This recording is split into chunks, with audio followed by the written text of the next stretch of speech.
ሳዳ እንኳን ደህና መጣ። እንኳን ደህና ቆያችሁ።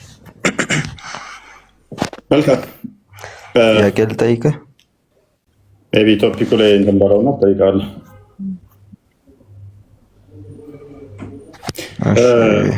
ህፃን ሆነህ አሁን ስትወለድ የሆነ አንድ መጽሐፍ ስጻፍ ስማኛ እንደ መጀመሪያ አንድ መጽሐፍ ስጻፍ የትኛውም መጽሐፍ ምዕራፍ አለው? ተመልሳለሁ። አላ ወጣ ነበር። ዲነኩም ወሊየ ዲን ነው። በቃ ዘግተናል፣ ቦታ የለንም።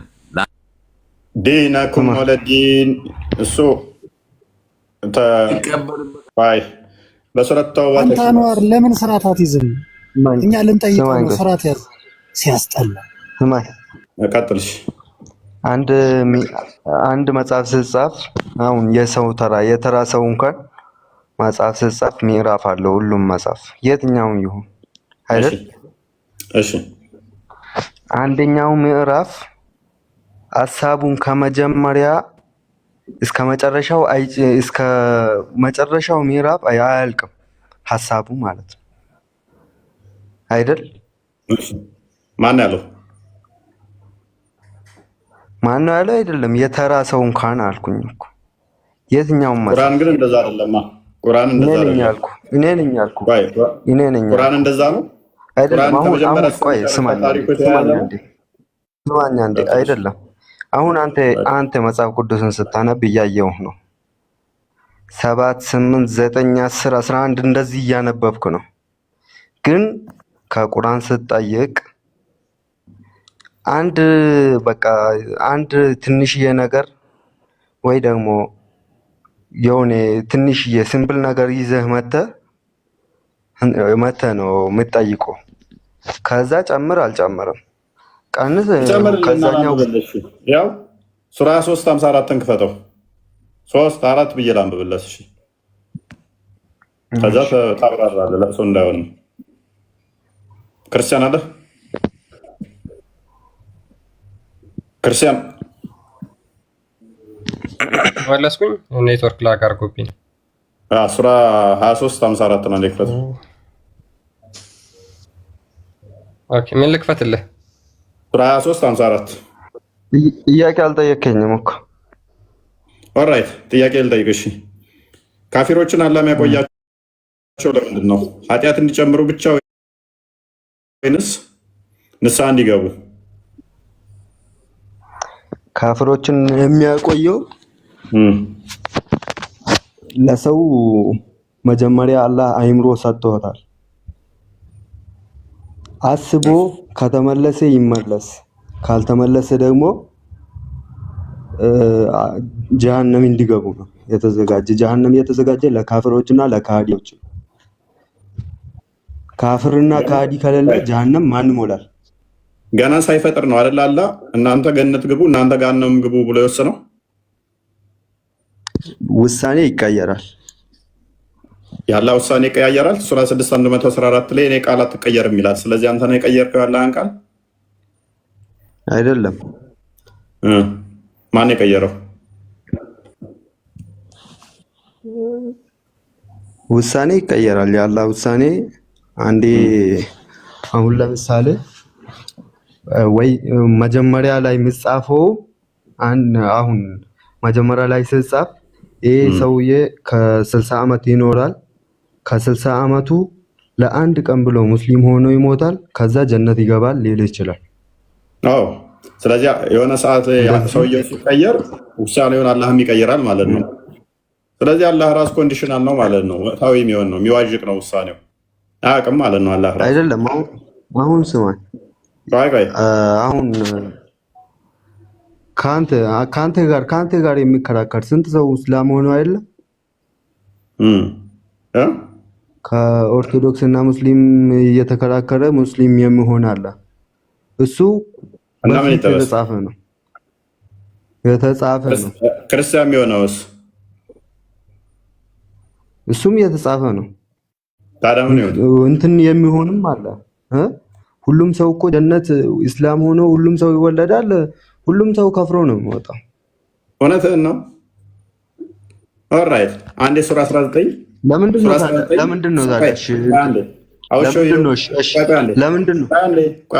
ክርስትና የምትነሱት? ለምንድን ነው ክርስትና የምትነሱት? ሙስሊም ስለነበራችሁ ክርስትና ተነሳችሁ ነው? አንተ ቂጥህን እንደምትታጠበው እኛም ክርስትና እንነሳለን። የሃይማኖቱ ስርዓትና እንትን ስለሆነ አንተም ግዴታ ስላለብህ ቂጥህን ትታጠባለህ፣ እጅህን ትታጠባለህ፣ ውዱ ታደርጋለህ። ኤኒዌይስ የውሃ ጉዳይ ከሆነ ያሳሰበ አንተ በየቀኑ በቀን 5 ጊዜ በትንሹ ትታጠባለህ፣ እኛ አንዴ ነው የምንጠመቀው። ኤኒዌይስ አንተ ኃጢአትን ይቅር እንዲባልህ ነው የምትታጠበው። ንጽህና ብለው ነው ያስተማሩ፣ ግን ውሸት ነው። ምሽካተል መሳቢያ 119 አንዴ ክፈተው። አሁን ያልከውን በደቂቃው ስላፈርስብህ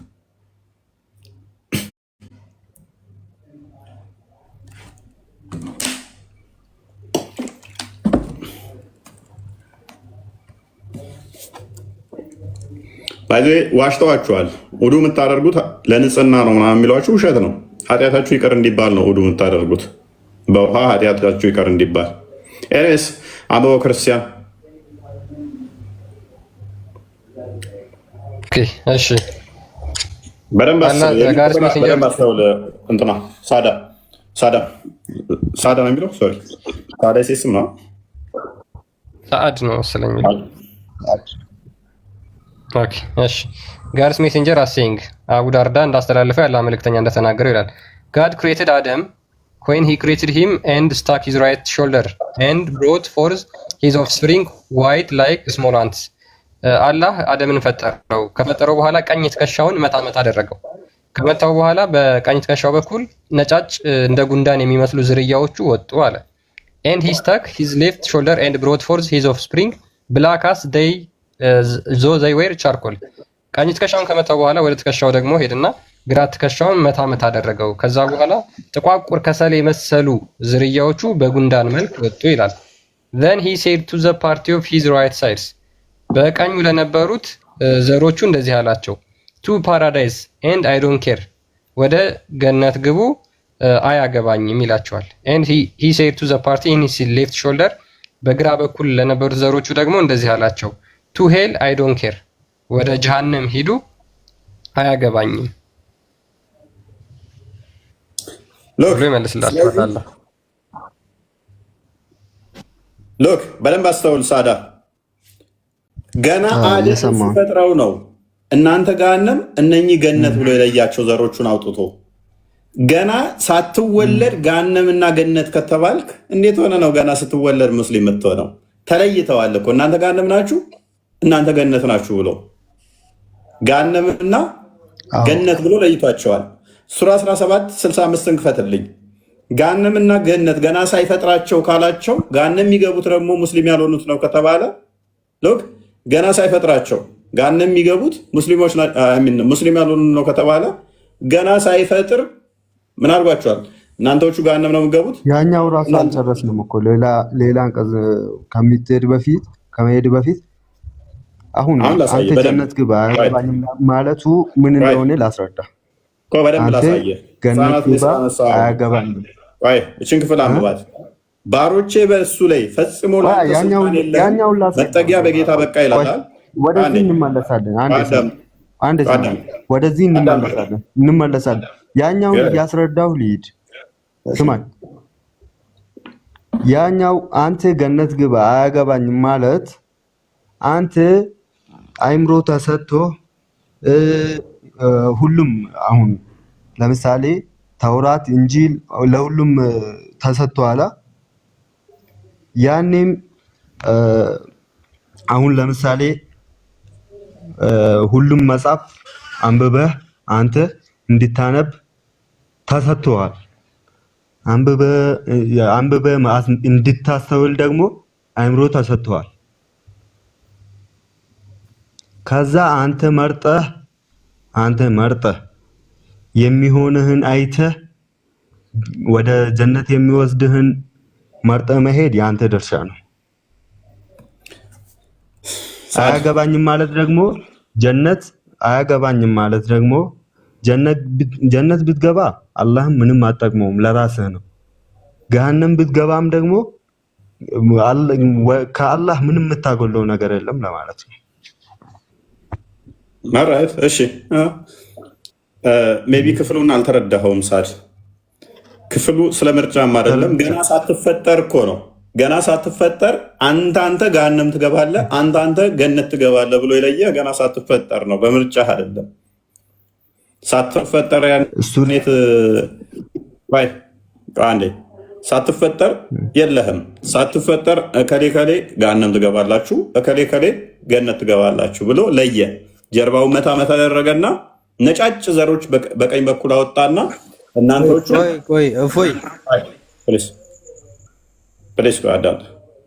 እናንተዎቹ ገነት ምገቡ ናቸው አለ በቀኝ ያሉትን። አሁንም የግራ ትከሻውን የአዳምን መታ አደረገና ጥቁር የግራ ትከሻውን ሲመታው ጥቁር ዘሮች ወጡ። እናንተዎቹ ግን ገሃነም ነው ምገቡት አላቸው። ፔሬድ። ስለዚህ ገና ሳትወለድ አዳምጥ፣ ገና ሳትወለድ ገሃነምና ገነት ስላለ ገሃነም የሚገቡት ደግሞ ሙስሊሞች አይደሉም ብለህ ካሰብክ፣ ስለዚህ ሰው ሁሉ ሲወለድ ሙስሊም ነው የሚለው ሎጂክ ይፈርሳል። አንድ ሁለተኛ፣ ቆይ ልጨምርልህ። ይሄ ክፍል ደግሞ ቶፒኬ ስላልሆነ ነው፣ የኛው ቶፒክ አይደለም፣ ግን ስላነሱት የዘወትር መፈክራቸው ስለሆነ ከአሁን በኋላ ሰው ሙስሊም ነው ሲወለድ የሚለውን ተሳስተው እኛ ቤት ካነሱት እናፈርሰዋለን። ይሄ ክፍል ምን ይላል? ባሮቼ በእነሱ ላይ ፈጽሞ ለአንተ ስልጣን የለህም፣ መጠጊያ በጌታ በቃ ይላል። በባሮቼ ላይ ምን የለህም? በእነሱ ላይ ፈጽሞ ስልጣን የለህም። ሳዳ ማይክን አንሳውን። በባሮች ላይ ስልጣን የለህም የተባለው ማን ነው? በባሪያዎች ላይ ስልጣን የለህም የተባለው ማን ነው? ቀጥል። ኦኬ ዝቅ አድርግለት ሀሳቡን እንዲረዳው። ከ74 አድርግለት ክርስቲያን 74 ሶሪ።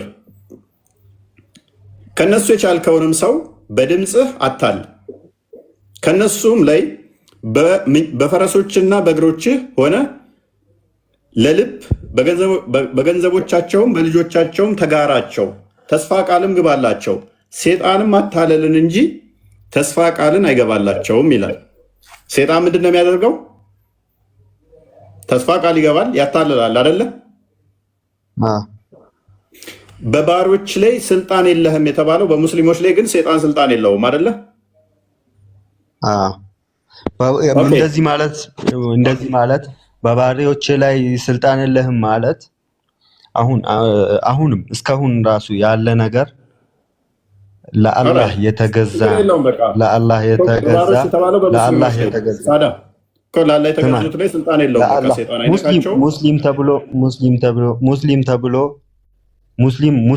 ሙስሊም ስለሆነ ብቻ ጀነት አይገባም። ጀነት ይገባል። ጀነት ይገባል አይገባም አይደለም። ኃጢአት የሚሰራ አለ።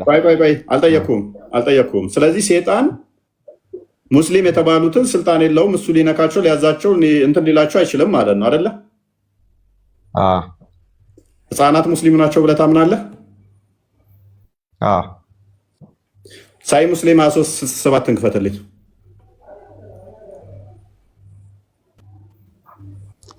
ሀያ 23:67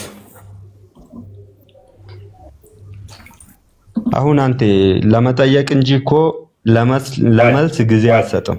አዳምጥ፣ አንብቤ ይህንን ክፍል። በባሮች ላይ ህፃናት ሙስሊም ናቸው ብሏል። ሴጣን በባሪያ ላይ አይነካውም፣ አይደርስበትም፣ ስልጣን ኃይል የለውም ብሎናል።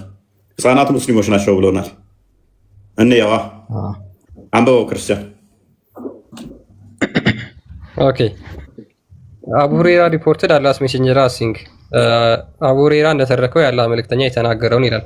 the crying of the child starts when the satan begins to prick him የህፃናት ለቅሶ የሚጀምረው ሲወለዱ ማለት ነው። ሰይጣን ጎኑን ስለሚቆነጥጠው ነው። ደገመው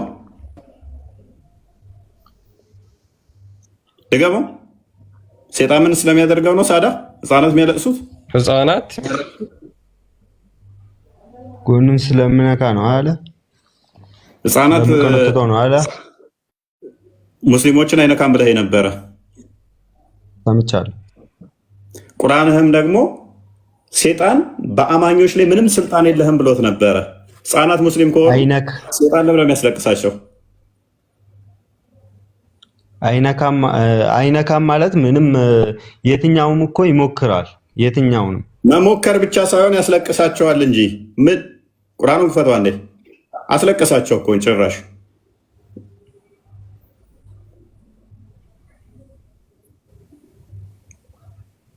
በባሮቼ ላይ ፈጽሞ ለአንተ ስልጣን የለህም። ፈጽሞ እንኳን ሊያስለቅስ ማለት ነው ስልጣን የለህም እንኳን ማስለቀስ። እሺ ለምን እንደሆነ ልንገርህ። ቀጥል። የሚያስለቅሰው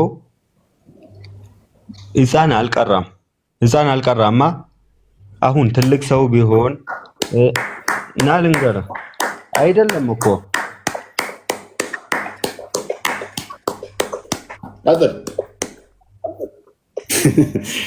ቁርአን ስላልቀሩ ነው ህፃናት። ስለዚህ ሙስሊም አይደሉም። ፔሬድ አሁን እኔ አሁን ቀጥል ክርስቲያን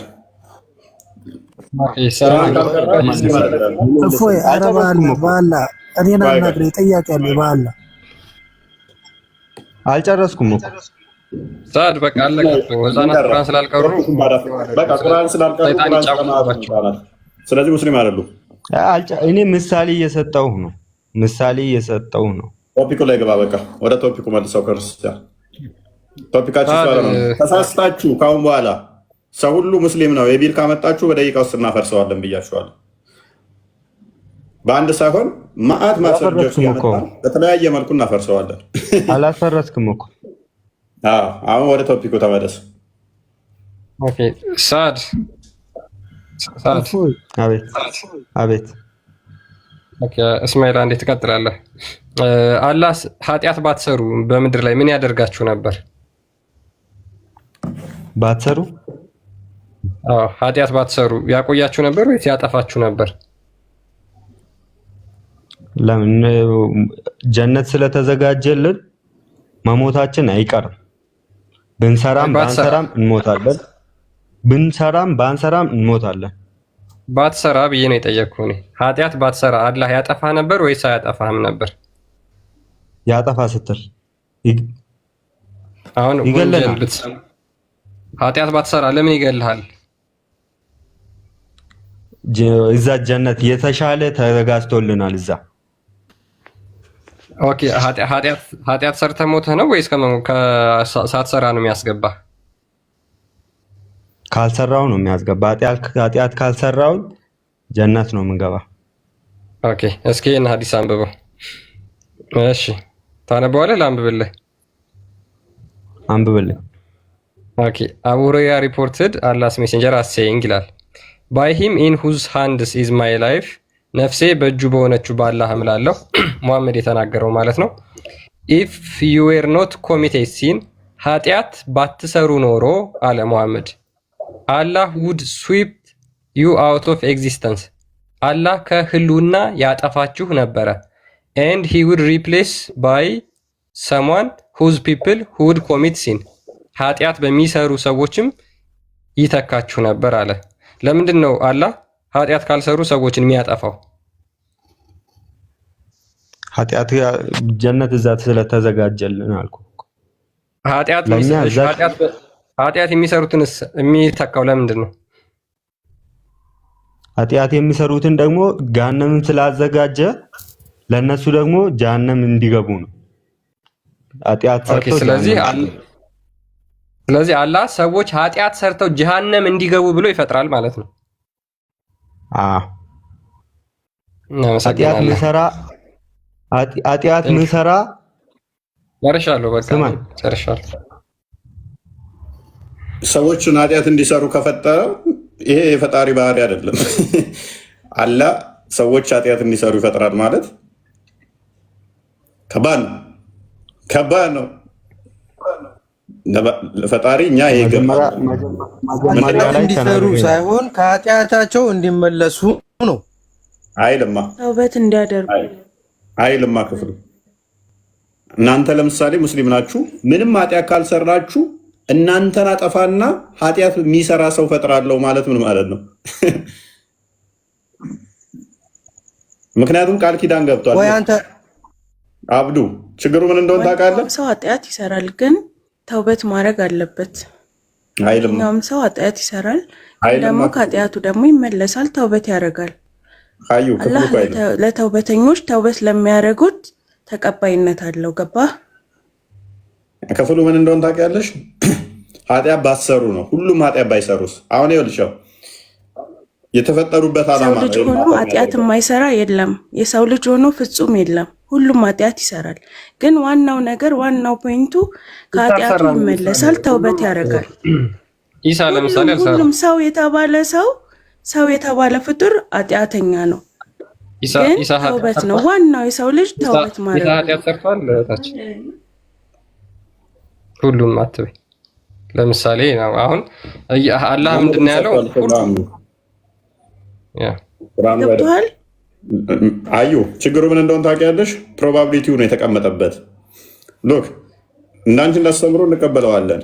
መልካም ነገር ግን እኛ ከፈጣሪ ባህሪ አንጻር ግን ስናይ ፈጣሪ ቅዱስ ነው።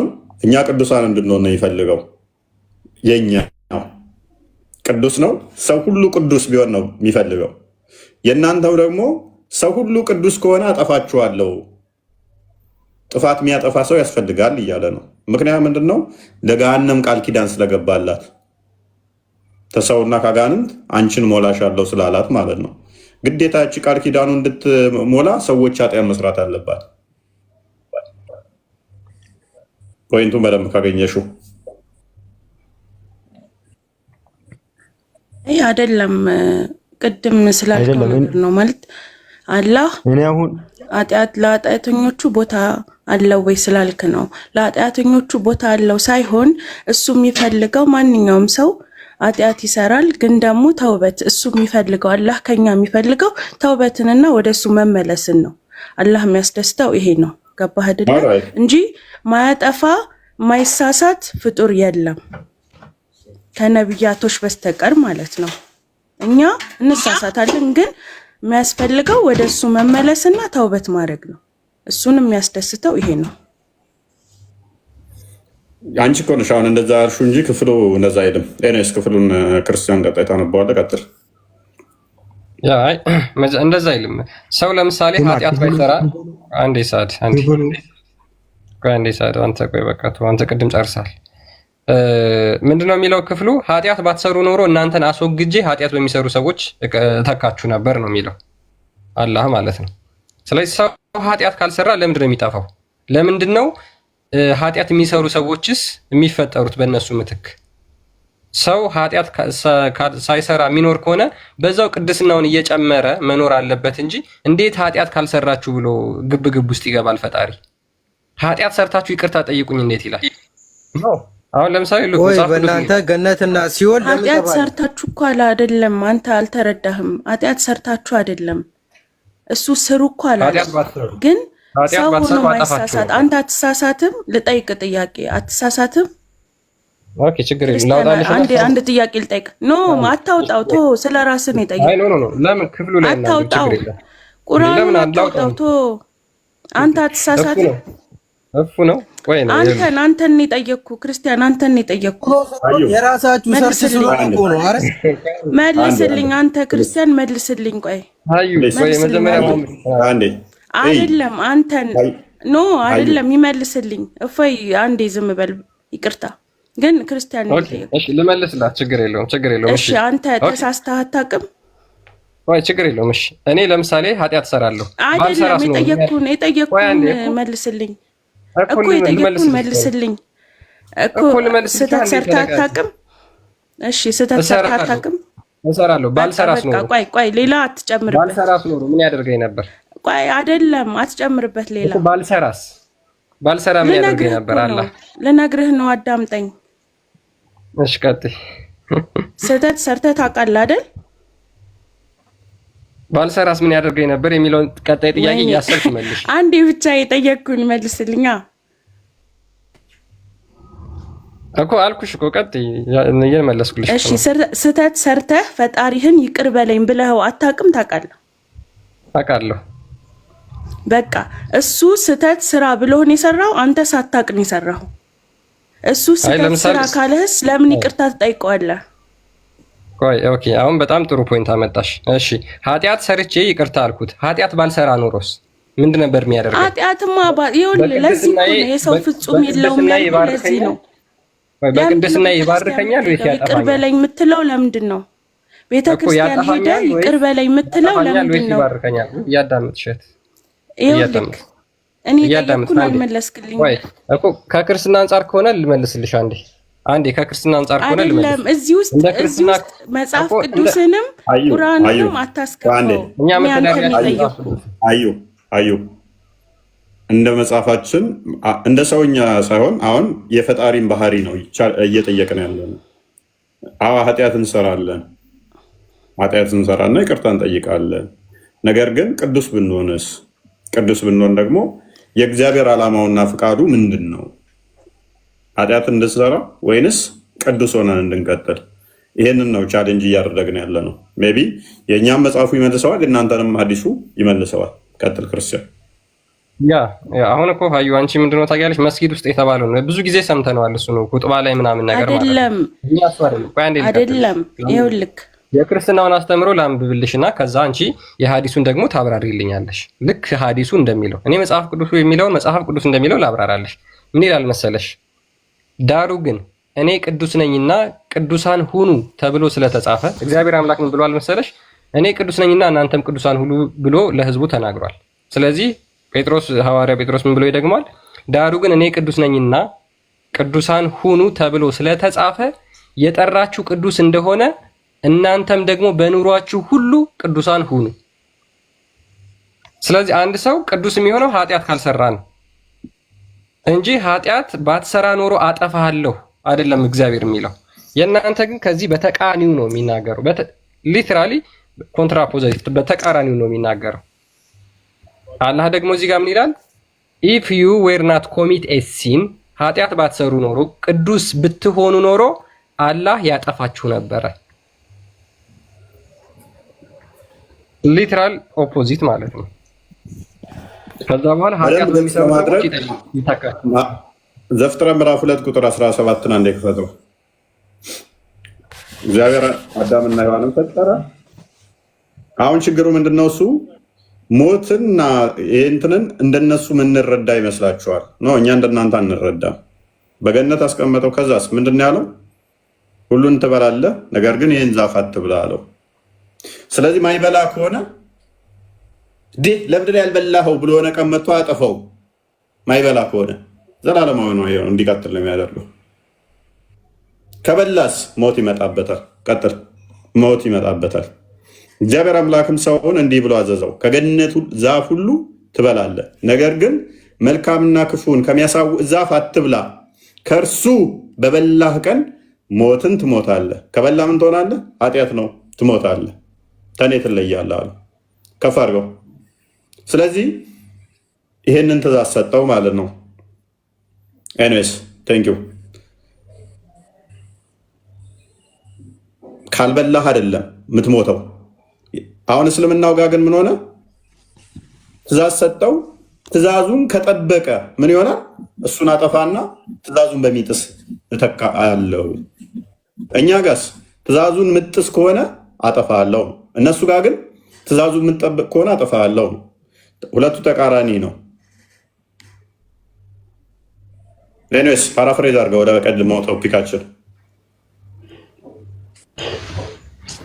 ቀደም የቅድሞቹ ከሃዲዎቹ ጋር በተያያዘ ነው በነገራችን ላይ። ስለዚህ አለ ለከሃዲዎችም ለሙስሊሞችም ያለውን ቅድስና የሚያሳዩ እነዚህን የሐዲስና የቁርአን ክፍሎች ተመለከትን። ለከሃዲዎቹ የሚያቆያቸው ኃጢአትን በኃጢአት እንዲጨምሩ ብቻ ነው፣ ለሌላ አይደለም። ወደ ንስሐ እንዲመለሱ፣ ተውበት እንዲያደርጉ፣ አላህን እንዲያመልኩ፣ መልእክተኛውን እንዲያምኑ አይደለም። እነዚህ መናፍቃንንና ጣዖት የሚያመልኩትን ሰዎች ከሃዲዎችን ማቆያቸው በኃጢአት ላይ ኃጢአት ጨምረው መጨረሻ ላይ ገሃነም ለማስገባት ነው። ያ ምዕራፍ 23:39 ላይ ቀደም እንዳያችሁት ያ ከጌታ ጋር የተሰቀለው በ11ኛው ሰዓት ሆኖ እንኳን ጌታ ሆይ በመንግስት በመጣ ሰዓት አስበኝ ሲለው ዛሬ በመንግስት ከእኔ ጋር ትሆናለህ በገነት አለው። ቀድሞ እንዲገባ አደረገው። በ11ኛ ሰዓት እንኳ ሆነ ምናል ፍቅር እንደሆነ አምላካችን ማለት ነው። አይ አንተ ብዙ በድለሃል፣ የሆነ ሰዓት አጥፍተሃል፣ ዛሬ አሁን በ11ኛ ሰዓትማ ይቅር አልልህም ነው። ይህንን እስልምናው ላይ ስንወስደው አይቀበለውም። ቅጣት ከመጣባቸው ማረን ቢሉት ነው። እኔ በጣም የሚያስቀኝ ምንድነው ሰው ሲሞት ሻዳ ያስይዛሉ ሙስሊሞች። ቁርአናቸውን አያውቁትም። እየሄዱ ሊሞት ሲል ሻዳ ያስይዛሉ። አይታችሁ ከሆነ ሊሞት ሲል ከዛ ሻዳ ሲይዘው ይሞታል ማለት ነው። ሱራ 84ን ክፈተው። ቁርአኑ ግን ምንድነው የሚለው? ቅጣት በመጣበት ሰዓት ላይ ተቀባይነት የለውም። እነሱ ሊሞት ያለን ሰውን እንኳን ሻዳ ያስይዛሉ። ወይም ቁርአናቸውን አያውቁትም ሆን ብለው ወይንም ደግሞ ዲሲቭ ያደርጋሉ ሰዎችም ማለት ነው። ያጭበረብሩበታል፣ ያታልሉበታል ማለት ነው። እኛ ጋር ከሆነ ግን መቼምና ልክ እነኛ በምሳሌ እንደነገራቸው 3 ሰዓትና 6 ሰዓትና 9 ሰዓትና 11 ሰዓትና ጌታ እኩል ይከፍልሃል ይላል አይደል? እኩል ከፍሎ እንደውም እነኛ 3 ሰዓት የመጡት እኛ ቀድመን ነበርን እኮ ይላሉ። ትናንት አሁን መጥቶ እሱ እንዴት እንደሚሉት ማለት ነው። 40:84 ላይ ኦኬ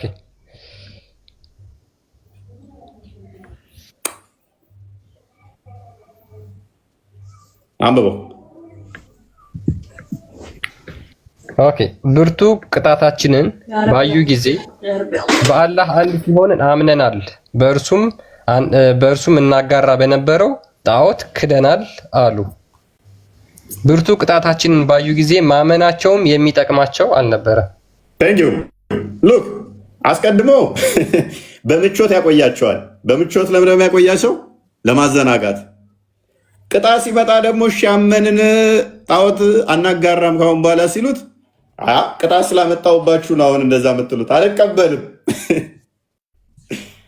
ማንም ከአንተ አናጋራም፣ በቃ አንተን ብቻ እናምልክ። ኖ አልፈልግም። በምቾት ላይ ምቾት እየጨመረ ደግሞ ያቆያቸው ማዘገያቸው ለምንድን ነው አለ? ኃጢአት ላይ ኃጢአት እንዲጨምሩ ብቻ እንትሰመርበት ብቻ ተውበት እንዲያደርጉ አለም። ያኔ ምንም ኦፕሽን የላቸው፣ ዘግቶታል። ልክ ቅጣት ሲያመጣባቸው ደግሞ የሰጣቸውን ከነሳቸው በኋላ አጭበርብሯታ። ለምሳሌ ሴጣን በቀላሉ ልስላችሁ። ሴጣን ምንድን ነው የሚያደርገው? ጠንቋይ ምናምን እንደዛ የሚባለው አይ ቲንክ አባባሉን ነው። ይሰጣል ምናምን ነገር ከዛ መጨረሻ መልሶ ይወስደዋል ምናምን ይባላል አይደል? አይ ዶንት ኖ። መጀመሪያ ይሰጣል፣ ከዛ ሲሰጥ ያስደስታል። ይሄንን የሚያደርገው ሴጣን እያመቻቸ ነው ሊያርድ። አላህም ምን ይላል?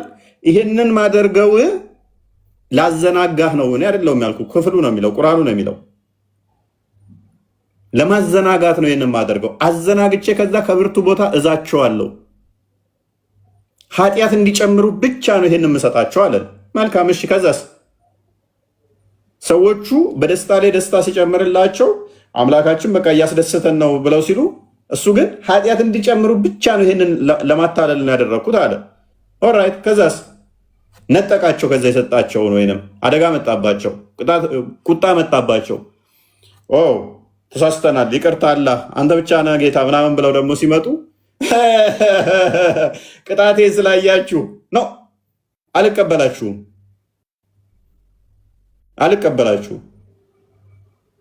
ኧረ በፊት የምናመልከውን ትተናል እኮ አሁን አንተን እናምልክ። ኖ አልቀበላችሁም። ይህ አምባገነንነት ነው። ከብር አስገድዶ እንትን ማለት ነው። ቀጥል ክሻ።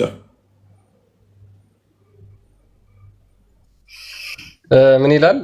በዚህም ንግግር ከሚያስተባብሉ ሰዎች ተወኝ፣ ከአጋሪዎቹ ማለት ነው። ማን ነው የሚለው? አላህ ለሙሐመድ እነርሱን እኔ እበቃለሁ፣ ለእነርሱ እኔ እበቃለሁ። ግጥሚያ ላይ የሆነ እኔ እበቃዋለሁ። ከማያውቁት ስፍራ አዘናግተን እንይዛቸዋል። ምን ይላል? ከማያውቁት ስፍራ አዘናግተን እንይዛቸዋለን፣ እነርሱንም አዘገያለሁ፣ ዘዴ ብርቱ ነውና።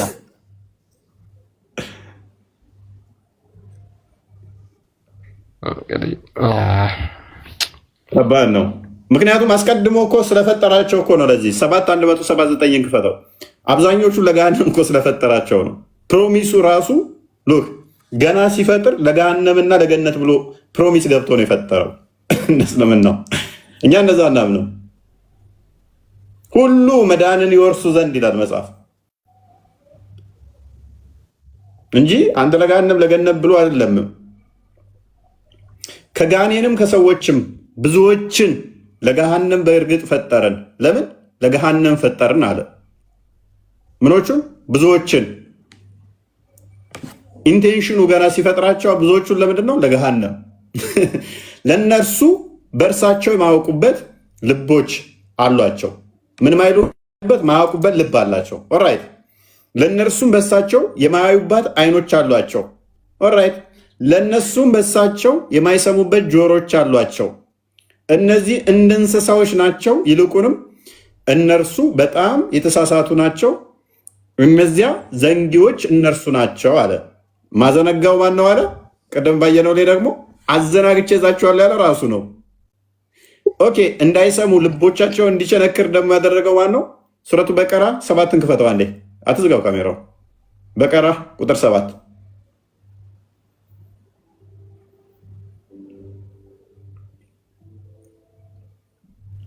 አላህ በልቦቻቸው ላይ በመስሚያዎቻቸውም ላይ አትሞባቸዋል፣ እንዳይሰሙ እንዳያዩ ሆነዋል አለ አይደለ? ማን ያተመው? አላህ ራሱ። ሉክ አላህ በልቦቻቸው ላይ በመስሚያዎቻቸውም ላይ በአይኖቻቸውም ላይ መሸፈኛዎች አለለ፣ ለእነሱም ታላቅ ቅጣት አላቸው፣ አትሞታል። ለእያንዳንዱ አይንና ምላስ ደግሞ ለጆሮም ዝሙትም እንዲሰሩ ኤቭሪቲንግ እንዲሰሩ ይሄን ማን ነው የወሰነው ይላል? አላህ ነው የወሰነው ይላል። ሐዲሱን እንክፈተው። ክርስቲያን ታስታውሰዋል? በቃ አይ ቲንክ ሳይ ሙስሊማ በቅርበት ይገኛል። ለእያንዳንዱ ደግሞ የወሰነው ይሄንን አሁን የመታው ማን ነው? አላህ ነው። ከዛስ እያንዳንዱ እንዲያደርጉም ደግሞ እንትን ያላቸው እሱ ነው። 2685 ኦኬ ኦኬ እሺ፣ እናንብበው። አቡ ሁረይራ ሪፖርትድ አላህስ ሜሴንጀር አሲንግ አቡ ሁረይራን እንደተረከው ሙሐመድ እንደተናገረው ይላል አላህ ፊክስድ the very portion of adultery which a man will indulge in። ሰዎች የሚያደርጉትን ዝሙት ሁሉ አላህ አስቀድሞ ወስኖባቸዋል ወይም ደግሞ አትሞባቸዋል። there would be no escape from it። ማንም ከሱ አያመልጥ። the adultery of the eye is lustful። በአይን የሚታይ ዝሙት እያለ ይቀጥላል። በእግር በጆሮ እያለ ይቀጥላል ማለት ነው። እነዚህን ሁሉ ያተመባቸው አላህ ነው። ማንም ከዚህ አያመልጥም። ማንም ማምለጥ አይችልም። ምን አይልም? ማንም ማምለጥ አይችልም። ከባድ ነው። ትንደፋደፋታለህ እንጂ ቅድም አትመነባቸው ያለላል። ገሃነም ሰዎችን ከጅኒና ከጋኔን አይምን ከሰዎችና ከጅኒዎች ብዙዎችን ለገሃነም ነው የፈጠርኩት ካለ እዛው ቁጥር 7 ላይ አይ ቲንክ 7ኛው ሱራ 175 እንደዚህ አካባቢ ላይ አደምን እንትን ዘሮቹን አውጥቶ እንደሚለውም እዛው ክፍል ላይ ነው። ስለዚህ ገና ሲፈጥር አስቀድሞ ለገሃነምና ለገነት ብሎ ነው የወሰናቸው። ሚሽካተ መሳቢያ 119 ላይ ባለው መሰረት ማለት ነው። ከዛስ አይኖቻቸው ልቦቻቸው ታትሟል አለን። ቁርአኑ ላይ እኔ ነኝ ያተምኩት አለ። ሐዲሱ ላይ ደግሞ እያንዳንዱ ለጆሮአቸው ለምላሳቸው ላይ ናቸው ያተምኩት እኔ ነኝ አለ። ከዛ ማዘገያቸው ለምንድን ነው አለ? ሆን ብዬ ብርቱ ነኝ ጥበቤ። ማዘገያቸው ገሃነም አይምን ኃጢአት እንዲሰሩ ብቻ ሰዎች ሁሉ ሊድኑ እውነት ወደ ሆነው እውነትን ወደ ማወቅ ሊደርሱ በሚወዱ በእግዚአብሔር በመድኃኒታችን ፊት መልካምና ደስ የሚያሰኝ ይህ ነው። ሰዎች ሁሉ እንዲድኑ 6:16 ክፈተው ዮሐንስን። ሰዎች ሁሉ እንዲድኑ ነው የኛ። እነሱ ጋርስ እንዲጠፉ ብቻ ልዩነቱ። ሎክ 3:16 ነው ያልኩህ እኮ። ምንድን ነበር ያልኩት? 6:16 ዳዝ ልሳን ይባላል። በእርሱ የሚያምን ሁሉ የዘላለም ሕይወትን እንዲኖረው እንጂ እንዳይጠፋ እግዚአብሔር አንድያ ልጁን እስኪሰጥ ድረስ ዓለሙን እንዲወዶታል። እንዲሁ ተወዷል ዓለሙ። ዓለም በልጁ እንዲድን እንጂ በዓለም እንዲፈርድ እግዚአብሔር ወደ ዓለም አላከውምና በእርሱ የሚያምን ስለዚህ በእርሱ እንድታምን እንዲድን ሁሉ ካመን ካጠፋለሁ የሚል ጌታ አይደለም። እኛ ጋር ልዩነታችን ሁሉ ካመኑ አጠፋቸውና በሌላ ተካቸዋለሁ። የኛውስ ሁሉ እንዲድን። ገነትና ሲኦል ለምን መጣ እናንተ ጋር? ለምን ገነትና ሲኦል ትላላችሁ? ኦልራይት ሲኦል ከእግዚአብሔር የተለየህበት ቦታ የምታርፍበት ነው። ስለዚህ እሱ የመጣው ምንድነው? በጥፋት የመጣ ነው። በጥፋታችን ሲኦል ማለት ምን ማለት ነው? ሲኦል ማለት ምን ማለት ነው? ከእግዚአብሔር የተለየ ቦታ፣ ከእግዚአብሔር ተለይተህ ከእግዚአብሔር ረድኤት ርቀህ ያለህበት ማለት ነው። እንዴ ሲኦል የእግዚአብሔር አይደለም እንዴ? በረከትሽን ለእሱ ባለመታዘዝሽ ያለሽበት ቦታ የምትቀጭበት ማለት ነው። ቅጣት ምን አይነት ጥፋት? ኦልራይት ምን አይነት ጥፋት? አሁን ባየሽው ላይ አሁን ባነበብው ላይ በልጁ የማያምን የዘላለም ሕይወት የለውም። ሰው አምናለሁ በአንተ ካልሽ ከእሱ ጋር ትሆኛለሽ። ዮሐንስ ወንጌል ምዕራፍ 14 ላይ እንደሚናገረው ከቁጥር 1 ጀምሮ ከእሱ ጋር መኖር ፈልጋለሁ ከእግዚአብሔር ጋር ካልሽ ከእሱ ጋር ትኖሪያለሽ። ኖ እኔ አንተን አልፈልግም ካልሽ ደግሞ ለሰይጣንና ለመላእክቱ ወደ ተዘጋጀው ትሄጃለሽ። ሰይጣን ጋር አብረሽ ህብረት ታደርጊያለሽ ማለት ነው። ሲኦል ማለት ሰይጣን ጋር አብረሽ ህብረት የምታደርጊበት ነው። ማቴዎስ ወንጌል ምዕራፍ 25 ከቁጥር 40 አካባቢ ሂዱ እናንተ ከሰይጣኑ ጋር ከእንትኑ ጋር ሂዱ ይላቸዋል። ክፈቱ አንዴ ሜይ ቢ ጥቅሱ ጠፋኝ። ማቴዎስ ወንጌል ምዕራፍ 25 40 አካባቢ 41 40። እሺ አንድ ጥያቄ ልጠይቅ። ከእግዚአብሔር ጋር ወይን ህብረት አብረሽ ታደርጊያለሽ። አንተ ስትፈጠር ክርስትና ተነስተሃል? እሺ ቀጥል። ክርስትና ተነስተሃል? ክርስትና ተነስቻለሁ። ለምን? መልካም እሺ፣ አንዴ ክፍል እናንብበው። ስለዚህ ቀጥል። ክርስቲያን የኩን ትመልስልኛለህ? መልስልሻለሁ። ለምን አንተ አትመልስላትም? ሰርች አታርግ። አንተ ራስህ መልስልኝ። ለምንድን ነው አንተ ነው አሁን መጽሐፍ ቅዱስን አታንብበው? አንተ መልስልኝ። ይህንን ማታምንበት ከሆነ ለምን ክርስትና ተነሳ? ይህም መልስልኝ። መልካም ክርስትና የተነሳሁት ምንድነው? እሱ ዳግም መወለድ ስላለብኝ ክርስቶስን መልበስ ስላለብኝ ክርስትና ተነስቻለሁ። ዳግም መወለድ ስላለብኝ። አንዴ እኮ ተፈጥረሃል አይደል? አንዴ እስከተፈጠርክ ድረስ ለምንድን ነው ክርስቲያን ሆነ እስከተፈጠርክ ድረስ ለምን ክርስትና ትነሳለህ? ክርስትና ማለት ወደ ክርስትና መምጣት ማለት ነው አይደል? አልተሳሳትኩም። ክርስቶስን የምንለብስበት ነው። ከክርስቶስ ጋር በሞቱ በቃ ክርስትና ማለት ይሄን መልስልኝ። ክርስትና ማለት ክርስቲያን አብዱ ይኸውልህ ሲጀመር ማለት ነው። አንዴ ሰማኝ ፎይ ሀዩ ቀጥይ። ይኸውልህ ክርስትና የሚነሳው እኔ እንደማውቀው ከሆነ ሲፈጠር የሰው ልጅ ሙስሊም ነው። በቃ ይሄን እመን። ሙስሊም ሆኖ ስለተፈጠረ እኮ ሙስሊም ሆኖ ባይፈጠር ክርስትና አትነሳም። ክርስትና ማለት ይኸውልህ ክርስትና ማለት ክርስቲያን መሆን ማለት ነው። አዳምጪ እሺ። ኦልራይት አንዴ ክርስቲያን አዳምጥ። እንትን ጥቅስ ከፍተልኛለህ። ሶሪ። ስለዚህ ሙስሊሞች እስካልታጠቡ ድረስ ሙስሊም አይደሉም። መሐመድ ራሱ መታጠብን የለመደው በ40 ዓመቱ በኋላ ነው። ሙስሊም የሆነው 40 ዓመቱ ላይ ነው። ተዘጋጅ። ይህንን ጥያቄ ስለመጠይቅሽ ይህ ልመልስልህ። መታጠብ ያልከውን ልመልስልህ። ቆይ አሁን አልጠይቅሽም። ለጊዜው ተዘጋጅ። ቆይ ልመልስልህ። አንተ ሽንት ቤት ስትሄድ ውሃ ይዘህ አትገባም? አልጠየኩሽም። ተዘጋጅበት። አንቺ የምታውቂው እሱን ስለሆነ ነው። ሐዲሱና ቁርአኑ እንደዛ ስላልሆነ ማለት ነው። የእኛን ልመልስልሽ። ኦልራይት ክርስቲያን ምንድን ነው ስከፈትከው? ሙስሊም 240 ኦልራይት ቀጥላለሽ። ተዘጋጅበት መልሱን ለማዘጋጀት። ይህንን አዲስ ትፈሰሪዋለሽ። ኤኒዌይስ እኛ ክርስትና እንነሳለን። ክርስትና የምንነሳው ምንድነው? እሱ ዳግም መወለድ ስላለብን፣ ይሄም የጌታችን ትእዛዝ ስለሆነ ዳግም ክርስቶስን ሞቱን በሚመስል ሞት ዮሐንስ ወንጌል ምዕራፍ 3 ቁጥር 13 ነው ቁጥር 1 እስከ 6 ቁጥር 5 አካባቢ ክፈትልኝ። እኛ በመረጃ ነው የምናወራው፣ ዝም ብለን ተረተረትም አይደለም። ባይዘ ኦኬ። ኢየሱስ መልሶ እንዲህ አለው፣ እውነት እውነት እልሃለሁ ሰው ከውኃና ከመንፈስ ካልተወለደ በቀር ወደ እግዚአብሔር መንግስት ሊገባ አይችልም። ሰው ከውኃና ከመንፈስ ካልተወለደ በስተቀር ወደ እግዚአብሔር መንግስት ሊገባ አይችልም። ከስጋ የተወለደ ስጋ ነው፣ ከመንፈስ የተወለደ መንፈስ ነው። ስለዚህ ዳግም ልትወለዱ ያስፈልጋችኋል። ስለዚህ ዳግም መወለድ አለባችሁ ተተባል ምንድን ነው? ይሄ ጌታችን የአምላካችን ትእዛዝ ከሆነ አሜን ብለን እንቀበላለን። አሜን ብለን እንቀበላለን ማለት ነው። ስለዚህ አንዴ ሚዩታርክ። ስለዚህ የትእዛዝ ነው ማለት ነው። ስለዚህ ሁላችንም ስንወለድ ልጆች ከሆነን እንደ ልጅነታችን የእግዚአብሔርን ልጅነት ደግሞ ማግኘት ስላለብን ከስጋ ከእናትና ከአባት እንወለዳለን፣ በስጋ ፍቃድ ማለት ነው። በመንፈሳዊ ደግሞ የእግዚአብሔር ልጅነትን እንደገና ገንዘብ እናደርጋለን፣ ባሪያ ስላልሆንን እኛ ማለት ነው።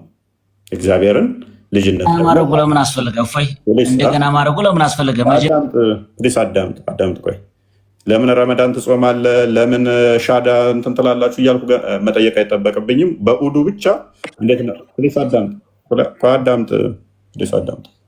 ሰው ህፃናትንም ጠይቃለሁ። ገሃነም ነው የሚገቡት ህፃናት በአንተ ሐዲሱን ከፍቻ ያሳያለሁ። ተረጋጋ፣ አትንቀልቀል። አትንቀልቀል፣ ጣልቃ ትግባ። ሀዩነች አደምንሳ እየጠመቀው ማን ነው? የአደም ነፍስ አባት ማን ነው? የአደምን አቦሊሽን እጠይቃችኋለሁ። ምክንያቱም አቦሊሽን በራሱ ኃጢአትን ማስወገጃ ስለሆነ በእስልምና ሎግ አቦሊሽን በራሱ ኃጢአትን ማስወገጃ ስለሆነ ስለምጠይቅ አትቸኩል። ኦራይት። ስለዚህ ወደኛ ስንመለስ ሰው ትንሣኤን ለማግኘት ከክርስቶስ ጋር ምን መሆን አለበት? ሞቶ መነሳቱን ለማሳየት ትእዛዙንም መጠበቅ አንድ አለበት ማለት ነው። ስለዚህ ክርስቶስን የምንለብሰው ምንድነው? በጥምቀት ነው። ገላትያ ምዕራፍ 3 ላይ እንደሚናገረው ቁጥር 24 አካባቢ ጀምሮ አንዴ እንትን በለው። ተረት ተረት ሳይሆን የምናወራው በመረጃ ነው የምናወራው እኛ። ይኸውልህ ያልኩህ እኮ አንድ ትሆኑ ዘንድ ቆይ አንዴ ከክርስቶስ ጋር አንድ ትሆኑ ዘንድ የተጠመቃችሁ ሁሉ ክርስቶስን ለብሳችኋልና፣ አይሁዳዊ፣ የግሪክ ሰው፣ ባሪያ ወይንም ጨዋ የለም፣ ወንድ ወይንም ሴት ሁላችሁ በክርስቶስ አንድ ሰው ናችሁ። ሱራ 4:34 ላይ ሰውን በሰው አበላልጦ ከወንዶች ሴቶች ትበልጣላችሁ ምቷቸው እንደሚል አይደለም። እኛ የተጠመቅን ሁላችን ምንድነን? አንድ በክርስቶስ አንድ ሰው እንባላለን። አንድን ባሪያ ጨዋ ምናምን ብሎ ነገር የለም። ስለዚህ ማቴዎስ ወንጌል ምዕራፍ 18 ቁጥር 1 ክፈተው። ስለዚህ ሁላችን ስንጠመቅ በክርስቶስ እንጋጠማለን፣ አንድ ሰው እንባላለን ማለት ነው። ዳግም መወለድ ነው። ሕፃናትንም ጠርቶ በመካከላቸው አቆመ፣ እንዲህም አላቸው፣ እውነት እውነት እላችኋለሁ ካልተመለሳችሁ እንደ ሕፃናትም ካልሆናችሁ ወደ እግዚአብሔር መንግስት ሰማያት ከቶ አትገቡም አላቸው። ስለዚህ ምን መሆን አለበት? ሰው እንደ ሕፃን ልጅ መሆን አለበት። ሕፃናት መንግስት ሰማያት ለእነሱ ነች የተገባችሁ። በክርስትና ሕፃናት ምንድነች? ለሕፃናት መንግስት ሰማያት እንኳን የሕፃናት ነች። ይሄን እስልምናው ላይ ብናመጣው ሕፃናቴን ነው የሚገቡት ተብሎ መሐመድ ተጠይቆ አላሁ አለም አላቅም ነው ያለው። ገነት ይገባል ብላ አይሻ ኖ አይሻ ሁለተኛ እንዲህ እንዳትነገሪ ነው አላት መሐመድ። የካፊር ልጆች እሴን ነው የሚገቡት ተብሎ ሁለቱም እስተነ ቤተሰቦቹ ገሃነም ነው የሚገቡት አለ። ኤኒዌይስ ቶፒክ ስላልሆነ እሱን ልተወው ለጊዜው። ስለዚህ ክርስቶስ ምን አለ? ሕፃናት የመንግስት ሰማያት ምሳሌ ናቸው ብሎ አስቀመጠልን። ስለዚህ ጥምቀት ለምንድን ነው የምንጠመቀው? ከክርስቶስ ጋር የክርስቶስ ትእዛዝ ስለሆነ ሞቱን በሚመስል ሞት ከእሱ ጋር ህብረት ለማድረግ ሮሜ ምዕራፍ 6 ቁጥር 1 እስከ 6 ስለሚናገር ማለት ነው። ኤኒዌይስ አሁን ወደ አዲሱ እንመለስና ለምንድን ነው ኡዱ የሚያደርጉት ሙስሊሞች? ኡዱ የሚያደርጉት ሙስሊሞች ለምን? የኔን አልመለስክልኝም። አንዴ ቆይ አዳምጠኝ። ኡዱ ለምታደርጊው ለምንድን ነው? እንግባባ። ኡዱ የምታደርጊው ለምንድን ነው? እንግባባ። የኔን የጠየቅኩህን መጀመሪያ በስትክክል አልመለስክልኝም። ይኸውልህ እኔ ያልኩህ ለምንድን ነው ክርስትና የምትነሳው? ክርስትና የምትነሳው ዳግም ለመወለድ አዳምጠኝ፣ እየመለስኩልህ ነው። ዳግም ለመወለድ ነው አልከኛ። ስለዚህ ዳግም የምትወለደው እግዚአብሔር በፈጠረ ፍጡር እርግጠኛ አይደለህም ማለት ነው። እሱ በስትክክል አልፈጠረኝም፣ እኔን ክርስቲያን አድርጎ አልፈጠረኝም እያልክ ነው። ይህን ካልክ ደግሞ ስትፈጠር ክርስቲያን አልነበርክም፣ ክርስትና ተነሳ። ክርስትና ማለት ደግሞ እኔ እንደማውቀው ከሆነ እንደምረዳው ክርስቲያን መሆን ማለት ነው። ስላላመንክበት ነው ክርስትና የተነሳኸው ዳግም የተወለድከው ማለት ነው። ኦልራይት እሺ፣ እናመልሰው ክርስቲያን ኤኒዌይስ ራሳቸው ላይ ሲሆን ጥሩ አድርገው ይረዱታል። ይሄን ለምን አትመልሰውም? ለምን ወደ ክርስቲያን ታደርገዋለህ? ራስህ ወይ ሲጀምር ኤኒዌይስ ናና አንድ ክፈተው። ምንድነው እየከፈትክ ያለው? ሱራ 2:100 ቆይ የኛው ላይ ትሄድበታለህ። ሱራ 2:160 34 38 ክፈተው።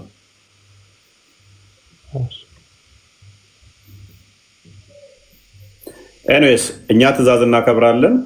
ሙስሊሞች ደግሞ ትእዛዝ ማክበር የለባችሁም። ትእዛዝ የምታከብሩ ከሆነ አይ በፊት አልነበራችሁም የሚል ፐርሚስ እየሰራች ነው። ስለዚህ እነሱ በጾም ሲጾሙ ረመዳን ለምሳሌ በፊት ሙስሊም ስላልሆኑ ነው ጾም መጾም የጀመሩት ማለት ነው። which is lame argument በጣም ደካማ የሆነ ማለት ነው።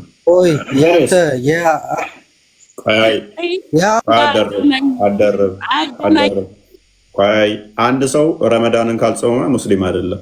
ለምን ታደርገኛለህ?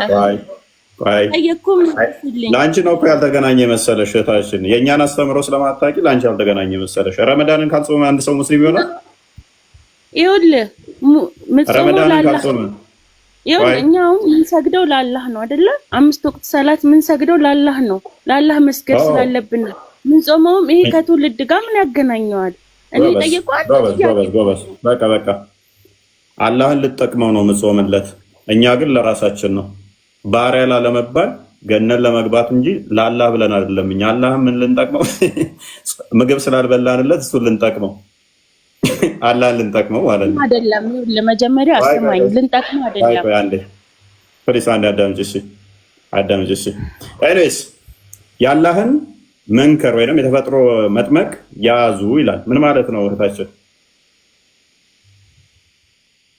በምንድን ነው የአላህን መንከር ወይንም መጥመቅ ያዙ ይላል? በምንድን ነው የምትጠመቂው? መጠመቅ ኧረ መጠመቅ የለም እኛ ጋር ሲጀመር በቃ ሰላት ነው፣ መስገድ ነው፣ መጾም ነው። አንብቢው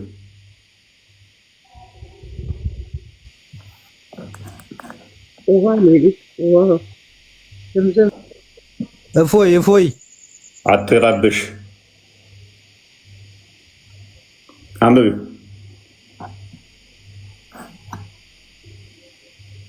እንግሊዘኞቹ አልቃሪ እንደ እንትና አንድ እንትና አረብኛ ክፈትላ ዩሱፍ አሊን ክፈትላ። ለምሳሌ ባፕቲዝም ነው የሚለው፣ ጥምቀት ነው የሚለው። በየቀኑ ነው የምትጠመቂው አንቺ። እሱም ደግሞ ምንድነው እሱ አቦሉሽን የምትጠመቂው ያልከኝ የሚደረገው አይደለ?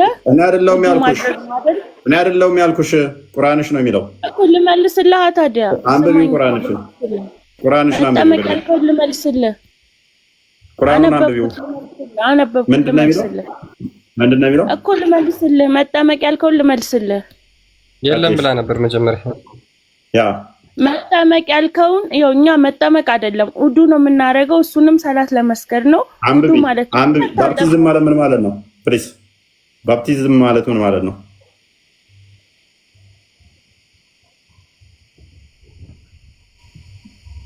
መነከር ማለት ምን ማለት ነው? መነከር ማለት ውዱ ነው። ይኸውልህ መነከር በእናንተ ነው፣ መጠመቅም በእናንተ ነው። በእኛ ቁርአኑ አዩ ኮፒ አድርገህ ነው አባቴ። እኔ ቁርአኑ እኮ ነው በምታመጣው ነገር አይደለም ማምነው፣ እኔ በማውቀው ነው ማምነው። ኦልራይት ቁርአንሽን ክፈሽ። እሺ በቃ ነይ ቁርአንሽን ክፈሽ። ከላይ ላድርግሽ? ትከፍቻለሽ? ቪዲዮ አልከፍትም አባቴ። አንብቢው እሺ፣ ክፈሽን አንብቢው። በቃ የራስሽን በቀራ ላይ 138ን ክፈሽ አንብቢው።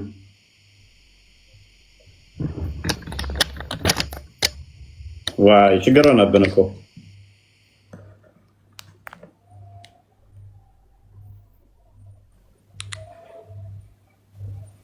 አለሽ አዩ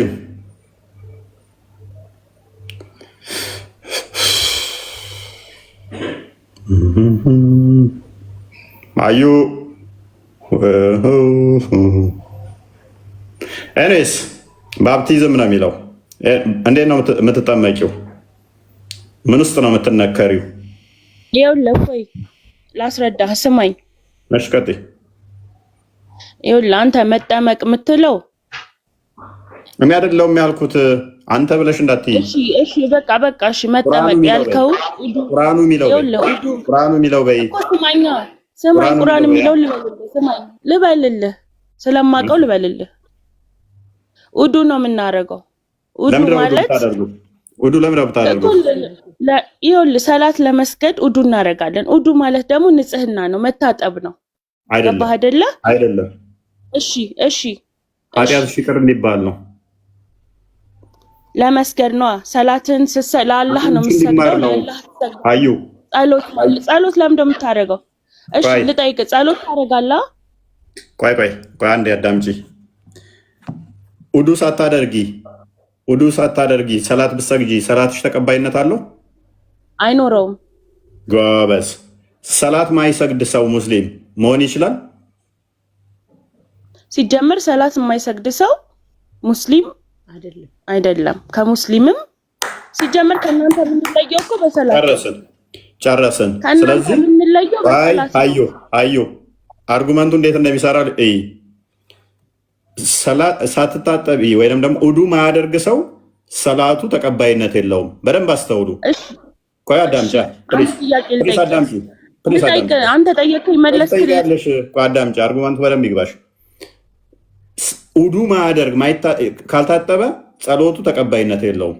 አንድ በሉ የመጀመሪያ ፐርሚስ፣ ካልታጠበ ጸሎቱ ተቀባይነት የለውም። ሰላት ማይሰግድ ሰው ደግሞ ሙስሊም አይደለም። ስለዚህ በቀን 5 ጊዜ ግዴታ ውሃ ውስጥ መሞጫረቅ ሙስሊም ለመሆን ግዴታ ነው። በውሃ በቀን 5 ጊዜ መታጠብ ግዴታ ሙስሊም ለመሆን፣ አለበለዛ ሙስሊም አይደለች። ሐዲሱን አንብበውን ክርስቲያን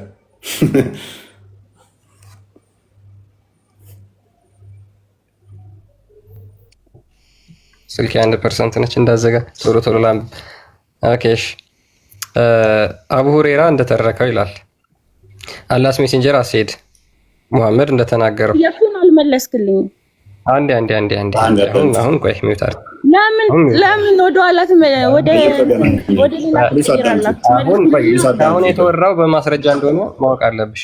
አንዴ ይኸውልሽ when a Muslim or a believer wash his face in a course of ablution, every sin he contemplated with his eyes will be washed away from his face along with water. አንድ ሙስሊም ለኡዱ ሲቀመጥ ፊቱን በውሃ ሲታጠብ በአይኑ የሰራው ኃጢአት በሙሉ ከውሃው ጋር ይወገዳል። when he wash his hand እጁን ሲታጠብ every sin they wrote will be affected from his hand with the water or with the last drop of water. እጁን ውዱ ሲያደርግ በእጁ የሰራው ኃጢአት እንዳለ በውሃው ወይም ደግሞ ከውሃው ጠብታ ጋር አብሮ ይወገዳል። ሁለት እየደመርሽ and when he wash his feet እግሩን ሲታጠብ every sin toward which his feet have walked will be washed away with water or with the last drop of water. ከዛ በኋላ እግሩን ደግሞ ሲታጠብ ኃጢአት ለመስራት የተራመደባቸው መንገዶች እንዳለን እሱ ኃጢአቱ ይወገድለታል በውሃው ወይም በመጨረሻው የውሃ ጠብታ ይላል። with the result he comes out pure from all sins በዚህ ምክንያት ከሙሉ ኃጢአቱ ይጸዳል። ያመነ የተጠመቀ ይድናል ብለን እኛ እናምንና ሮሜ ማርቆስ 16:16 ኮት እናደርጋለን።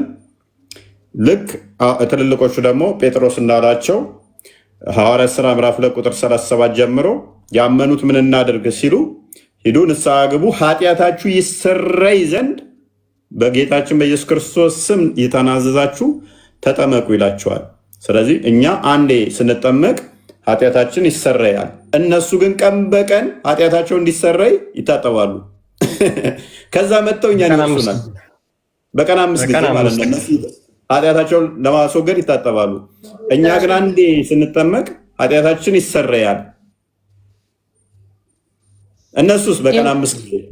ከዛ መጥተው እኛ ቆይ አንዴ ቢያልፋቸውስ ቢያደርጉስ ሙስሊም 224 ኤን ክፈተው ቢያልፋቸውስ ተቀባይነት የላቸው። ሰላት ካልሰገዱ ደግሞ እሳት ልቀቅባቸው ቤት ውስጥ ነው የሚለው። ሰላት ጁማ ሰላት እንኳን ቢያልፋቸው ማለት ነው። ሙሐመድ ራሱ እንደዛ ይመኛል። አንብበው። ኦኬ ሳሂህ ሙስሊም 204 አብደላህ ቢን ዑመር ኦኬ ኖ ሳላት ኢዝ አክሴፕትድ ዊዛውት ውዱ ኦር ፒዩሪፊኬሽን ምንም አይነት ሰላት ያለ ውዱ ወይም ደግሞ ያለ ትጥበት ተቀባይነት የለውም። በዋተን ቦጫርቃችሁ ነው ሙስሊም የምትሆኑት። በየቀኑ በቀን 5 ጊዜ ውዱ ከሌለ ሰላት የለም። ሰላት ከሌለ ሙስሊም አይደሉም። እኛ አንድ የተጠመቅን አንድ የተጠመቅን ኃጢአታችን ይሰረያል። እሺ ከባርነት ከኃጢአት ቁርኝት ወጣን፣ ልጆች ነን። በቃ እግዚአብሔር አንድ የተጠመቅነው እግዚአብሔር ልጅ ተብለን እንድንቀር ያደርገናል። እናንተስ ሙስሊም ለመባል በየቀኑ ውዱ ማድረግ አለባችሁ። በየቀኑ ውዱ ማድረግ አለባችሁ። አዎ ታዲያ ሳንታጠብ ፈጣሪያችን ፊት ከነቆሻሻችን አንቆምም፣ አንሰግድለትም። ከነቆሻሻችን ጎንበስ ቀና እንልለትም። ታጥበን ንጹህ ሆነን ነው ወደሱ ወደፊት ለፊቱ የምንቀርበው። ገባክ? ጎበዝ። በፊት ሙስሊም ስላልሆንሽ ነው ማትታጠቢው። ይጀምር። አንተ ምግብ ስትበላ እጅህን ሳትታጠብ ምግብ ትበላለህ። ለምን? እንዳያምክ። ተግባባን? ሳትታጠብ አዩ ስለ ንጽህና ጉዳይ አይደለም። አሁን በቃ ታዲያ ንጹህ ሳትሆን አሁን እኔ ሰላት ከልኝ ወደ አላህ ቤት አልገባም። ኃጢአት ንጽህና ጉዳይ አይደለም። ኃጢአት ሲን ማለት ምን ማለት ነው? ኃጢአት እኮ ነው። አዩ ቆሻሻና ኃጢአትን ለያ አዩቲ እኮ ገባህ አባባሌ። አንተ ንጹህ ሳትሆን ቤተክርስቲያን ትገባለህ እኮ። ኃጢአትና እንትን ንጽህና ቆሻሻን እንደለዩ አሁን ይኸውልህ፣ ቅድም የጠየቅኩህን መጀመሪያ የጠየቅኩህንም አልመለስክልኝም። ስለ ክርስትና ተመልሷል። ይኸውልህ ስለ ክርስትናም አልመለስክልኝም። አዳምጫያት። ሰው ምንድን ነው የሚጠመቀው አልሽን? ሰው የሚጠመቀው ከክርስቶስ ጋር ከባርነት ነፃ ወጥቶ የእግዚአብሔር ልጅ ለመሆን። የእግዚአብሔር ልጅ እንዴት ነው የሚሆነው? ኃጢአትን ጥሎ እዛ ጽድቅን ይለብሳል ማለት ነው። ጽድቅን ይይዛል ማለት ነው። ከባርነት ይወጣል፣ ዘላለማዊ ልጅነትን ገንዘቡ ያደርጋል። ስለዚህ አንቺ አሁን ብትማሪ ብትጠመቂ እድሜኛ ጋር ማተር አደርግም። 80 ሙኝ 50 ሙኝ 1 ዓመት ሁኚ 10 ዓመት ሁኚ በእግዚአብሔር ዘንድ እድሜ ማተር አያደርግም። ስለዚህ አንቺ ታምኛለሽ፣ ትማሪያለሽ፣ ትጠመቂያለሽ። ከዛስ ከኃጢአት ባርነት ትወጫለሽ። ከዛስ ኃጢአትሽ ይቅር ይባላል። ከዛስ ከኛ ጋር ህብረት ታደርጊያለሽ፣ አምነሽ ትጠመቂያለሽ። አለቀ። ስለዚህ ፈጣሪ እግዚአብሔር ሲፈጥር ከና ኃጢአትን የፈጠረ ማለት ነው። ከና ኃጢአት ማለት እኔ አሁን አላህ ፈጥሮኛል። ስለዚህ ሌላ ምንም የምጠማመቀው ነገር የለኝም። ገባህ? ተፈጠረ which is dumb and stupid idiot አይነት አስተሳሰብ ዛችሁ አትምጡ። በየደቂቃ ውስጥ በቀን 5 ጊዜ የምትታጠቢው አላህ እንደዛ አድርጎ ፈጥሮሽ ነው። አሁን እኮ ስለመታጠብ አይደለም፣ ስለ ክርስትናው መልስልኝ ነው ያልኩት። መልስልኝ ስለ ክርስትናው። ስለዚህ በቀን 5 ጊዜ የምትታጠቢው አላህ እንደዛ አድርጎ ስለፈጠረሽ ነው። እኔ ጋር እንደዛ አይደለም። ምክንያቱም አጥሞ ስላልፈጠረኝ እኔን አጥሞ ስላልፈጠረኝ መመለስ ያቅተ ወደ ሌላ አትዙር። አይደለም ማንኛውም ኮመንት ላይ ያልገባው ሰው እስቲ ንገረኝ። በጣም ቀላል ሎጂክ እኮ ነው የጠየቅናችሁ። ሰው አምኖ ሲጠመቅ ከባርነት የእግዚአብሔር ልጅ ይሆናል። ከኃጢአት ባርነት ነፃ ይወጣል። በየቀኑ ኃጢአቴ እንዲሰረይ ብለን አይደለም የምንጠመቀው። እናንተስ በየደቂቃው በየቀኑ ኃጢአታችን እንዲሰረይ ብላችሁ መታጠብ አለባችሁ። ካልታጠባችሁ ሙስሊም አይደላችሁም። ተስማማን እኮ። ካልታጠብሽ ሙስሊም አይደለሽም። ምክንያቱም ካልታጠብሽ እስልምና ከነቆሻሻ አይቀበልህም። እስልምና ከነቆሻሻ ሰላትን አይቀበልም። እዚህ ጋር ምንድን ነው የሚለው? ኃጢአት እኮ ነው የሚለው። የምን ቆሻሻ ነው? እሱ ኮፒ አድርገህ ነው ሲጀምር ጽፈው ነው። እሱን አልቀበልህም። በቃ ያዥ በቃ ኪስሽ ክተሽ። ስለዚህ የእኛ ችግር እኮ አይደለም እህታችን፣ አለማወቅሽ የእኛ ችግር ሊሆን አይችልም ማለት ነው። ይብቃሽ ለዛሬ። በደንብ ተማር። ለዛሬ ይብቃሽ። ተማር ትላለች እኮ አታፍርም። ድድብና ጣራ ሰርቶባት ማለት ነው። ኤኒዌይስ ክርስቲያን ኔትወርክ አስወረደው መሰለኝ አለ ክርስቲያን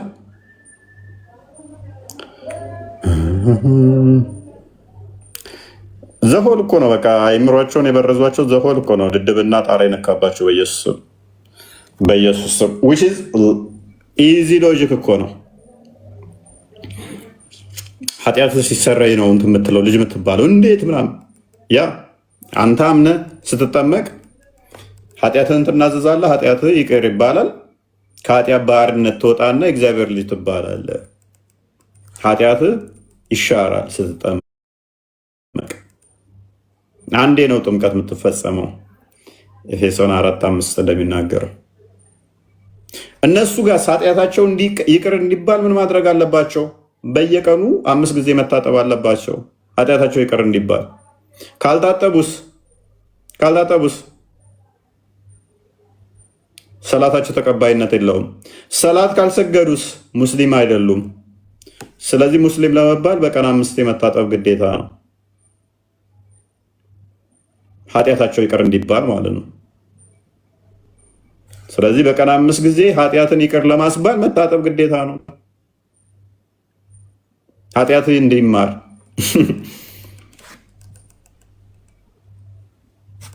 የንጽህና ጉዳይ ሳይሆን የኃጢአት ጉዳይ ነው። ሎጂኩ ወደ እናንተ ስንመልሰው አትንደፋደፉ። የእኛን በደንብ አድርገን እንመልሳለን። ይህንን ወደ እናንተ ስንመልስ ግን አታውቁትም። ስለማታውቁት መጨረሻ ምንድነው የምትሉት? አልቀበለውም፣ በቃ አልቀበለውም። ይሄን ሁኬርስ አዲስን አይደለም ቁርአንን እናስጠላለን አይደለም። አዲሳችሁን ቁርአናችሁን እያስጣልናችሁ ስለሆነ ኡስታዞቻችሁም እየጣሉት ስለሆነ ቁርአንን እየካዱ ነው ብለዋል። ያንኛው ኡስታዞቹ ሲያወሩ ሰምታችኋላ። ሴቶቹ የለም ይላሉ፣ ሐዲስንም እያለ የለም ብለው ይላሉ ስለማያውቁት ብቻ። ወንዶቹ ደግሞ ቁርአኑን በሐሰት እያስተማሩ ነው ኡስታዞቻችን አሉ። እናስክዳችኋለን ገና።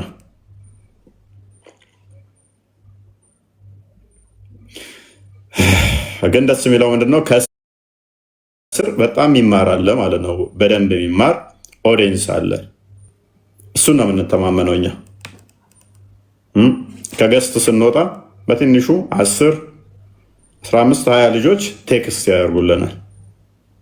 የተወዛገቡ እንደጸኑ የሄዱ የሚመለሱ ከምንም በላይ ማወቅ በደንብ መማር እንፈልጋለን የሚሉ ማለት ነው።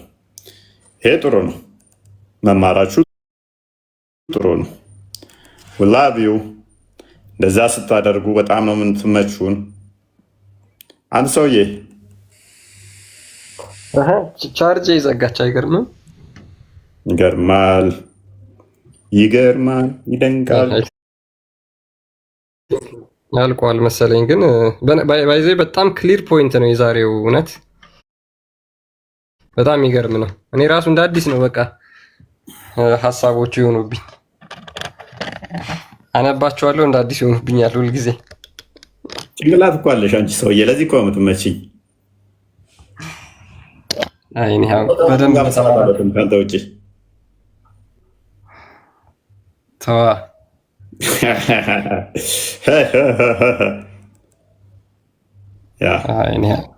በጣም ግልጽ ፖይንት ነው። ብዙ ነገር ተመራችኋል ብለን ተስፋ እናደርጋለን። ጭንቅላትሽን አደንቀዋል። እስኪ ከፍ ላድርግሽ። እቺ ሰውዬ ባዛ አይደለችም። ባይዜ ሰቃይ ነች። ደግሞ አካዳሚክም ሰቅላይ ወጣች ነች። እንደምታወጣ እንዳመስላችሁ አካዳሚክ ላይ ሰቅላይ ወጣች ሰቃይ ተማሪ ነች። እና እንደዚህ እንደ ኡስታዞቹ ከ10ኛ ክፍል የተመለሰች አይደለችም። ሰቅላይ ወጣች ጂነስ ተማሪ ነች እና ጥሩ ጭንቅላት አላት። ይኸው ደስ ይላል በጣም እንደዚህ በደንብ ስታውቁና ስትረዱ፣ በተለይ በጣም ነው ደስ የሚለው። የምር በጣም የሚያጭበረብሩት የሚዋሹት ነገር በቃ አሁን ቂጥ ገባ ሁሉም ነገር ማለት ነው። ጥምቀት ሲሉ የነበረው ነገር ከዚህ በኋላ እንደዚህ አይነት ቶፒኮች አሁን አይነሱም፣ ደግሞ አያነሷቸውም። በቃ የተቀበሩ ናቸው። አለቀ። በቀን 5 ጊዜ ኢማጂን እንግዲህ በቀን 5 ጊዜ በግማሽ ኮካ ጠርሙስ ውሃ ይዘው ይታጠባሉ ከኃጢአታቸው ለመጽዳት ማለት ነው። በግማሽ ኮካ ጠርሙስ ኃጢአቴን አጽድቼ ሙስሊም ሆናለሁ ብለህ ታምናለህ። ከዛ በኋላ እኛ አንድ ጊዜ ልጅነት ጥምቀት አለ። ከዛ በኋላ በዛ የኃጢአት ስርየት እናገኝና ለዘላለም ከክርስቶስ ጋር ያው የምንሆንበትን ጥምቀት እንጠመቃለን ማለት ነው። አንድ ጊዜ ጥምቀት ባይዘው አንዲት ነች። ኤፌሶን 4:2 ላይ አንዲት ጥምቀት ይላል። የሙስሊሞች ግን በቀን 5 ጊዜ ጥምቀት። እንደዛ ነው። ብቻ አፈረስ ነው እኮ እንዳለ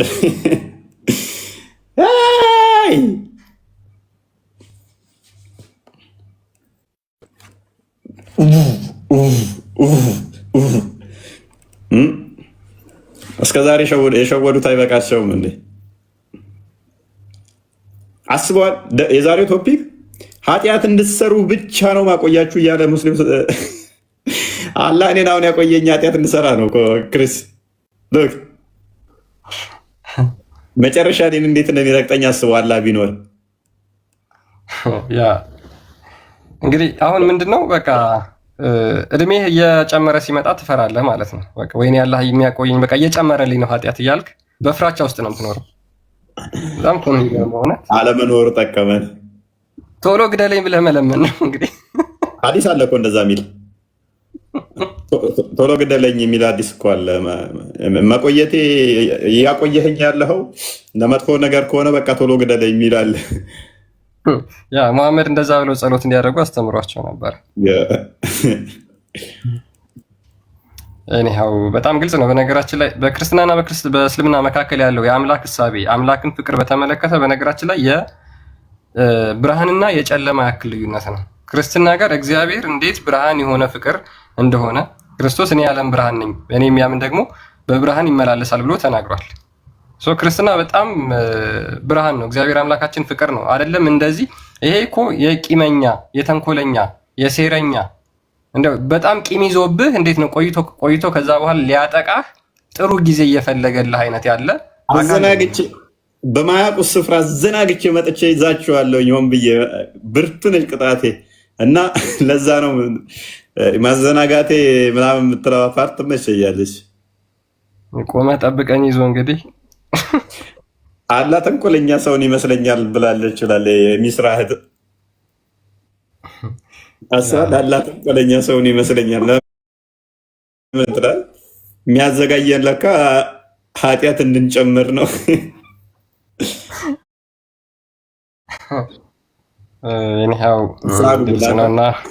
ምንም እንኳን ኃጢአት ብትሰሩ ሴጣን በኃጢአት ላይ ኃጢአት ሊያሰራ ይችላል፣ ሊጥላችሁ ይችላል።